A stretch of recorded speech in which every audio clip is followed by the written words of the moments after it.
Harvey Elliott. I love Harvey Elliott. Yeah. Absolutely love him. Do you not love him?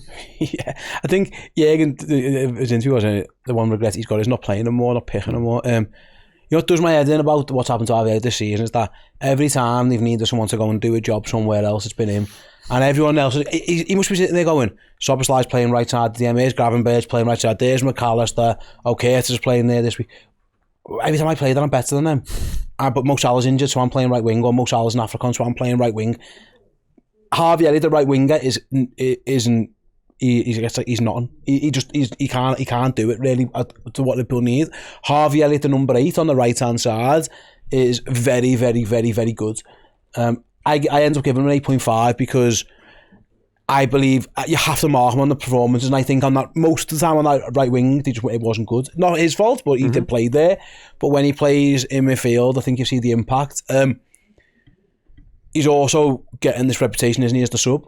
And he needs to shift that. Yeah. Because when he starts, he isn't as good.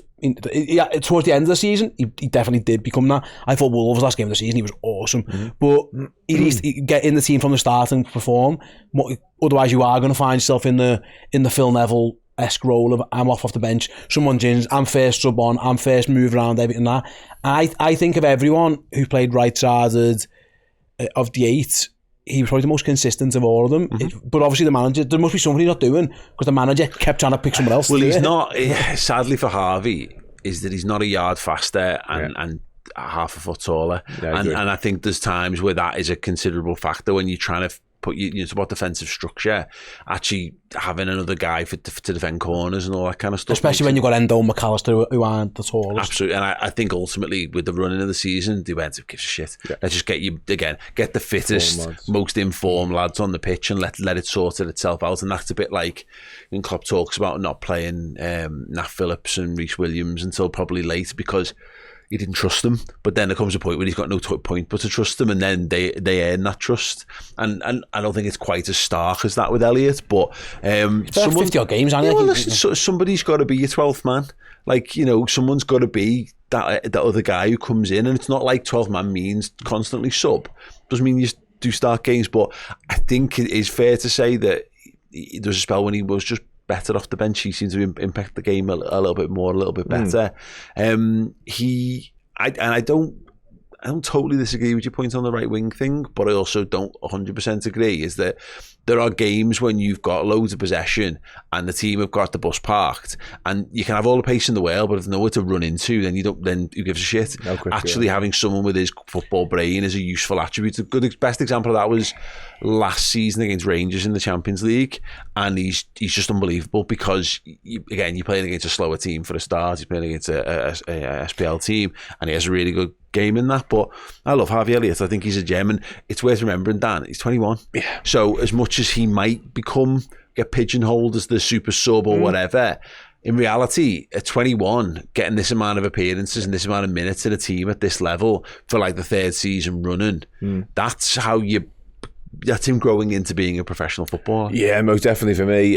Way over 100 appearances now for Liverpool, the first team level, which speaks to just how talented this kid is. I've been delighted with him all season long, to be fair. And I don't think it is sort of unfair to say that there was definitely a little period whereby he was the super sub almost by right, because when he started games he wasn't quite as good, and every time he came on it felt like he was impacting. His goal contributions at the business end of the pitch they were brilliant, and assists, worldy goals, scores the win against Palace, of course, scored what felt like a pivotal goal at the time against Manchester United in the Cup at Old Trafford, just impacting games time and time again from the bench. I remember the build-up to Europa League game, obviously you have players in the pre-match press conferences, and he was asked about it. He said, do you sit and analyse and sort of work out where you could impact? And he said, yeah.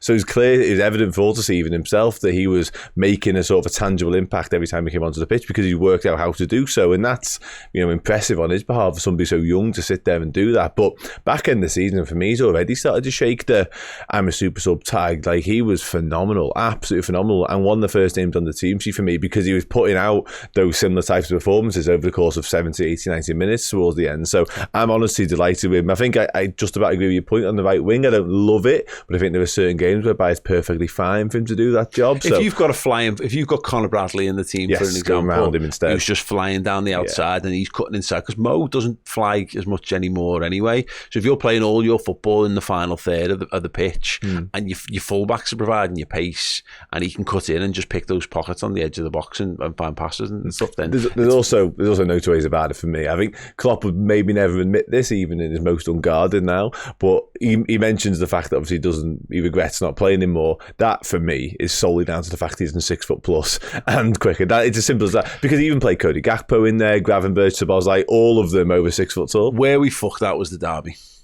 And we doubled down on Szoboszlai and Jones, I think, for that one, and that was a huge mistake because Elliott absolutely deserved his place in that team, and then particularly because Gakpo was unavailable for that game, and Nunes shouldn't have started that one either. So again, stick with Elliott. But of course, what we'll never know is he ran himself into the ground leading up to the cup final. Was huge in that as well, and that period around, he's another one who he physically carried the burden for Liverpool. Yeah. Every game would finish and he'd fall to the floor. 120, 90, 120 over the course of a week. There's the Old Trafford and the Luton game in the middle, and then the Wembley. And he was done by the end of that. Well, we mentioned before about availability and stuff. He's had that one bad injury which you can do nothing about if someone does your knee. Touch wood, like he's always been fit.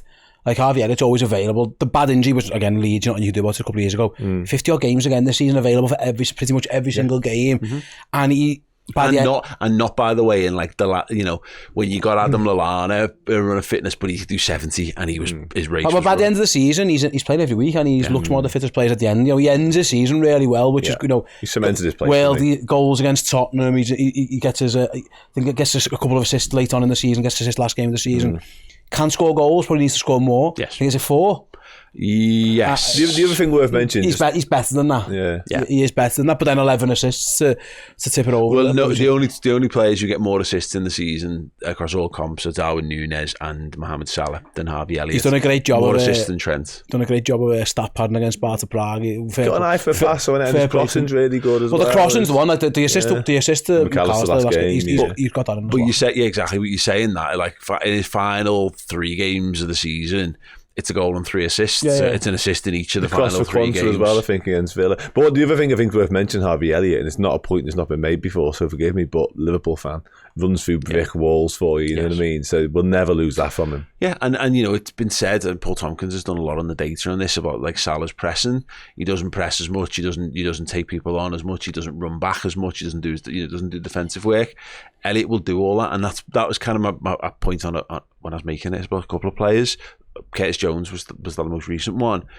That availability is huge.